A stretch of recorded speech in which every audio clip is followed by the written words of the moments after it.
gender has been seen as a sort of separate silo, or even, dare I say it, a ghetto in economic studies.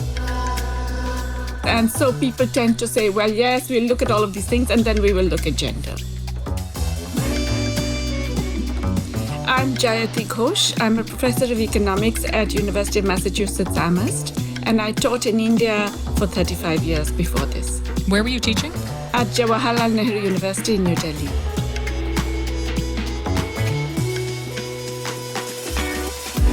Welcome to this Women in Economics podcast produced by the International Monetary Fund. Today's episode, our second in this series that showcases extraordinary work by women in a field dominated by men, looks at why care work is rarely captured in GDP and how our vision of productivity is skewed because of it. We can't understand macroeconomic behavior or even how ordinary markets function without recognizing these gender differences because of unpaid labor.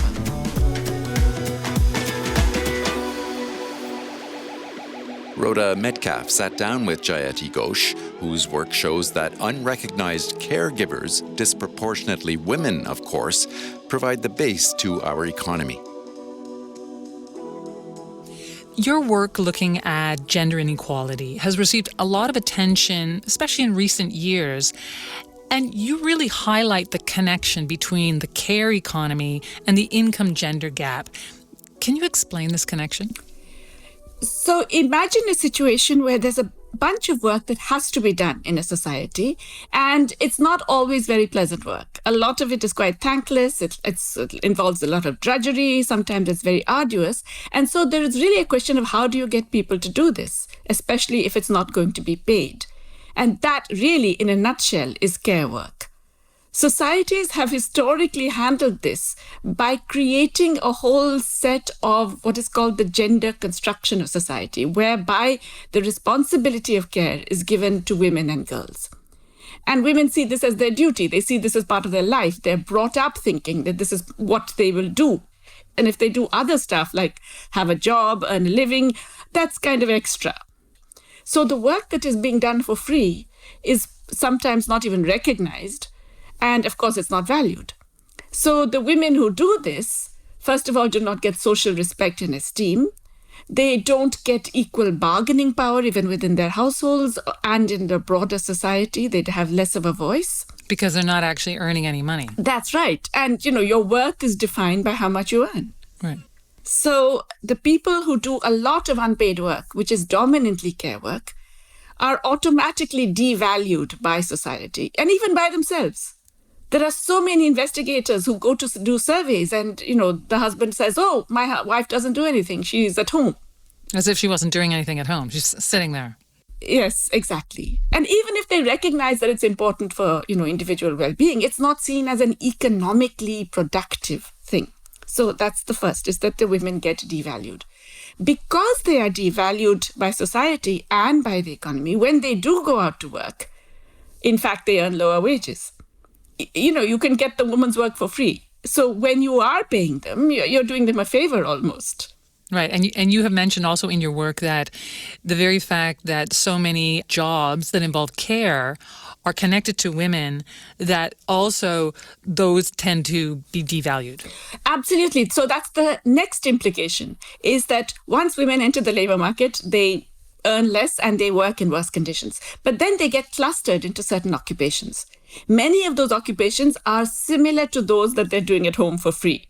Domestic work, nursing, childcare, looking after kindergartens, all of that kind of thing. So then those occupations where there are lots of women, on average tend to have lower wages, so that there's a wage penalty even for the men who do that. A male nurse gets a lower wage, a male kindergarten teacher gets a lower wage, and so on. And then there's the fact that all of this is an enormous subsidy to the paid economy, which is something that the paid economy never recognizes. Because remember, it's absolutely essential. It involves looking after those who cannot look after themselves. The young, the old, the sick, and even the healthy who need other stuff done for them. It's really a subsidy to all of the other stuff. You can pay a worker less because you know that he's going to get access to unpaid goods and services back home. Like childcare. Like childcare, or like food cooked at home for you, or like, a clean home, and etc. All of those things. And it's not just private employers, it's the whole society. You can palm off a lot of care, the care of the elderly, for example, which should be, a social responsibility. But that families will do it. Well, guess who will do it in a family? It's the women. Most of the time. Most of the time. And there's a lot of constant socializing of young girls from an early age to be told that, these are the things you will be doing, and we're proud of you that you will be doing all these because you are selfless, you are caring, you are a nurturing type. And that actually brings up something that I think is really interesting in your work, this idea that the fact that women do all this unpaid care work really contradicts some of the basic principles of economics. Can you talk about that? A lot of mainstream economics, neoclassical economics broadly, is based on what is called methodological individualism. That is to say, the idea that at the base is this unit, the individual, and it is his or her personal utility that is maximized. And that personal utility is largely based on material gain or some combination of gain and leisure. In fact, there's a reason why it's called rational economic man. The reason you can get away with that is because you're completely ignoring care work. You cannot explain care work that way. There isn't anything in it directly for you. You're doing it out of love, out of concern. And that means that there is a massive decline in bargaining power of that care provider because you can't just threaten to withdraw. Let's say a worker can go on strike and say, I will not work unless you pay me this minimum. Whereas when you're looking after an infant, you're not going to say, I'm not going to stop. I'm going to stop looking after this infant. I'm going to stop looking after my elderly mother. And that means that you don't have the bargaining power to demand either recognition or respect or better conditions or even decent remuneration or even that this work gets redistributed among other people. Because there's an assumption that you will do it. You have been doing it, so why should anyone else take it on? And you will do it because you care about that other person. So in a cynical way, even if not explicitly, society and the household takes advantage of that. There's this weird contradiction that on one side, this product, which is care, being taken care of, that you get it for free. Yeah. If you're a child, your mother takes care of you. Yeah. And yet it also has an enormous value in terms of the well-being of your society, of your family.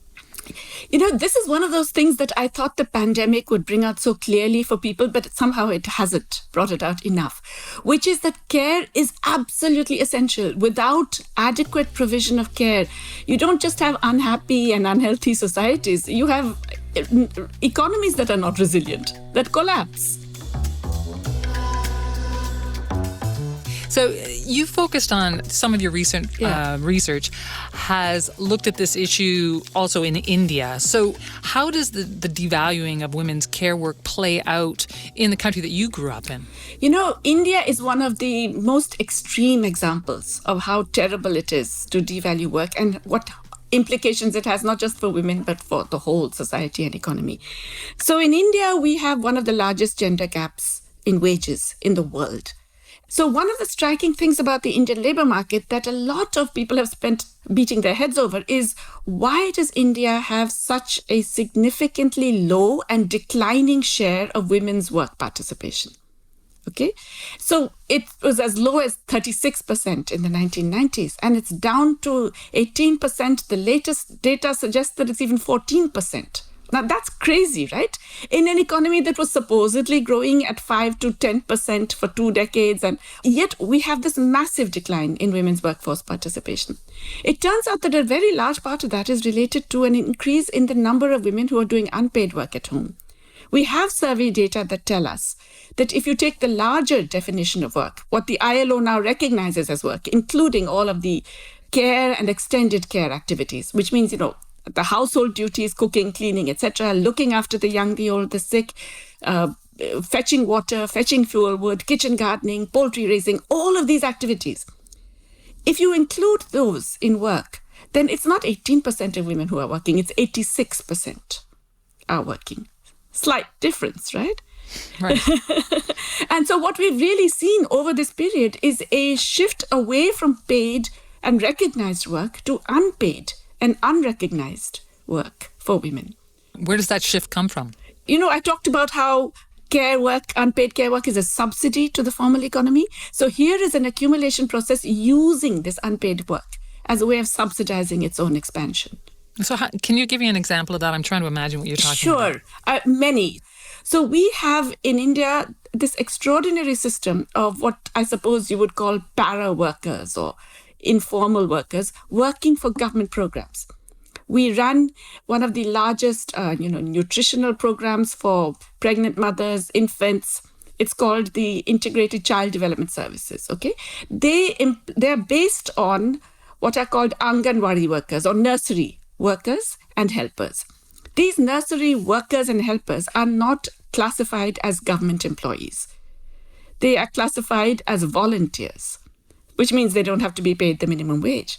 And in fact, the official national wage for them is something like 1/3 or 1/4 of the official minimum wage.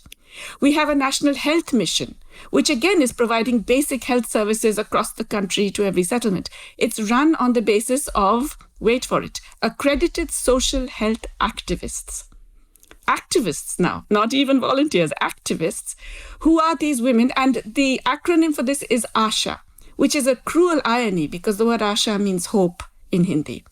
So the ASHAs get even less than the nursery workers and helpers. They sometimes don't get anything. They're paid on a piece rate because it's assumed that the community will pay for them if they help them to get an injection, if they take them to get a visit, if they assist during maternity, the community will reward them. Can you imagine a health system and a nutrition system running on the basis of such massively underpaid workers? So I guess the rationale there is that if they weren't doing this work, they'd be at home doing something similar for nothing. Exactly. So it's a very convenient way for the entire growth process to rely on this unpaid work. And it's never recognized that this has been such a major contributor to the economic expansion of India in the last 3 decades. Okay. So, the fact that care work is done primarily by women and it's unpaid, unrecognized, what's the impact of that in terms of public policy, for example? And does everyone in society lose because of this lack of recognition, or is it only women who lose? Oh, I think everyone loses. But I also just want to highlight another angle to this, which I think is quite important nowadays, which is that globalization of care. We actually have a value chain in care services now. Women in professional occupations in advanced economies who are able to outsource their care work to, let's say, live-in maids, who are often immigrants. These immigrant maids come from developing countries where they have left families behind, and they are able to send back remittances, which enables that family to then hire in some other live-in maid or part-time maid or whatever. That part-time maid often has a family to look after, and that work will then be done in unpaid fashion by her mother, her sister, her child. So there is a global value chain even in care, and that has been very important in enabling the greater labor market involvement of women in the north. Many countries like Sri Lanka, the Philippines, their balance of payments depends on sending out care workers into some of these advanced countries. How does it damage the society as a whole rather than just women? Of course, it's rough on women. But there is both a micro and a macro way in which it damages others. So imagine you have to go out to work and then you can't afford to hire someone to come in and do all the other care work. You get home late at night, maybe 8 o'clock or something, and then you have to cook and clean and look after the children. You're not going to do it so well. You're not going to give the same quality of goods and services that you could do if you were just at home. To your own children. To your own children. You will not be able to. It's not because you don't want to, but you can't. And this is, again, something which nobody recognizes. Public policy doesn't even factor in time poverty as an aspect of multidimensional poverty. But at the same time, what this is doing is, first of all, reducing your ability to actually engage many more women in more qualified and more creative and more productive activities, because you're confining them to what is ultimately a lot of drudgery. I mean, yes, there's some good bits to it, but if it were more fairly and equally redistributed, you would actually get more women being able to work, more contribute to economic activity. I mean, you're not necessarily maximizing your human resources of that situation. Absolutely. And I think that is something that policymakers, again, just simply don't get. Austerity packages, they all assume that someone is going to do that work. When governments stop providing hospital nursing care in hospitals or basic facilities or, child care services, they don't think that it's going to stop happening. They know it's going to be done. And it's going to be done by unpaid work in the household. So governments, in fact, rely on this to cheapen the way that economies work. This is very short-sighted because it implies not just a massive loss of, shall we say, human skills, creativity, the potential, but it also means over time that you are getting all the wrong notions of what is productivity. In India, for example, labor productivity has been going up a lot. But as I just told you, we've had a big decline in women's workforce participation. And so all those women who are dropping out of the workforce, they're not seen as workers anymore. And so that's why your productivity is going up. Right, because you're not counting in all of the workers that support the income earning. Exactly. So, I'm just kind of curious. How did you come to focus so much on women's economic status? This very uneven playing field for men and women. Was this something that you were aware of yourself growing up, or is it an issue that you've come to later on in your career? I have to confess it's something that I came to later on. I was very privileged. I grew up in a very emancipated household. It's true that my mother was a homemaker and therefore did all the unpaid work. But we were just two sisters and we were always brought up to think that we could do anything. But I think I realized the economic implications of this much more, funnily enough, when I was looking at the international economy. A lot of my work originally was, in fact, in international economics and on developing in a global economy and what it meant. And I came to realize that, first of all, there were all these huge differences in the way labor markets function and employment happens and how much diversification occurs. And a lot of those differences could be related to the gender constructions of those societies and how they used men and women differently in labor markets. So, are there solutions out there? Are there any programs, policies that are happening right now in the world that are doing a better job of addressing unpaid care work, in a way that makes society better? Yes, I think so. And well, if you want to think of the broad schema for this, feminist economists have been arguing for what is called the 5 R's, for unpaid care. First, obvious, recognize this care work. Acknowledge that it exists. Do the time use surveys that will measure how much care work people are doing and in what forms. Then, once you've recognized it, reduce as much as possible. In India, women spend hours and hours collecting water. So bring in public policies that enable water supply to every home, for example. But, reduce a lot of the unpaid work, which can be easily done if public policy addresses that.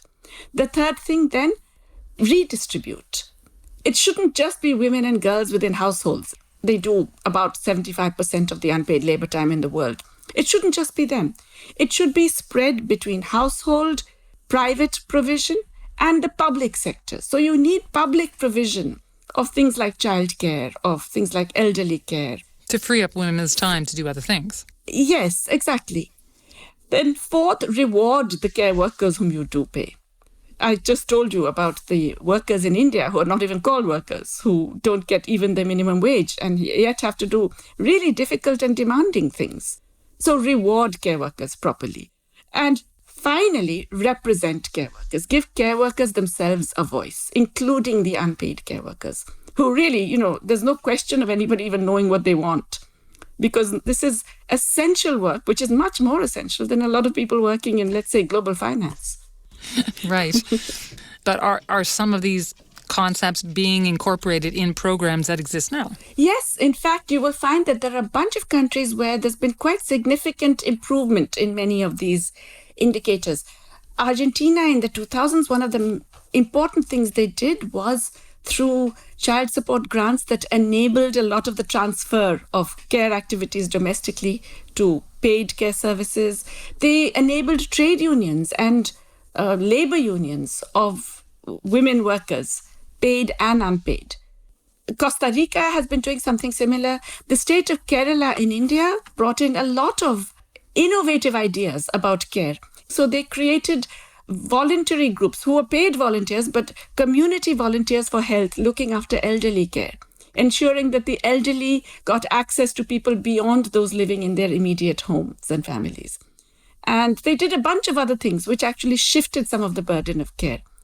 There have been care cooperatives formed in Italy. There's very interesting innovations in care work in Vietnam. So I think, yes, there are societies where things are being done. It's not easy, and it requires a lot of pressure. Governments don't do this because they suddenly feel good.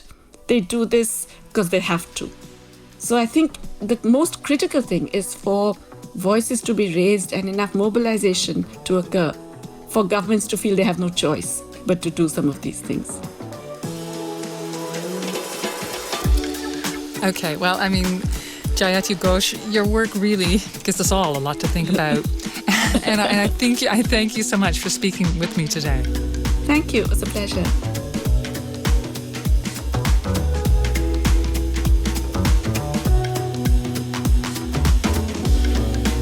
That was Rhoda Metcalf speaking with Jayati Ghosh, Professor of Economics at the University of Massachusetts, Amherst.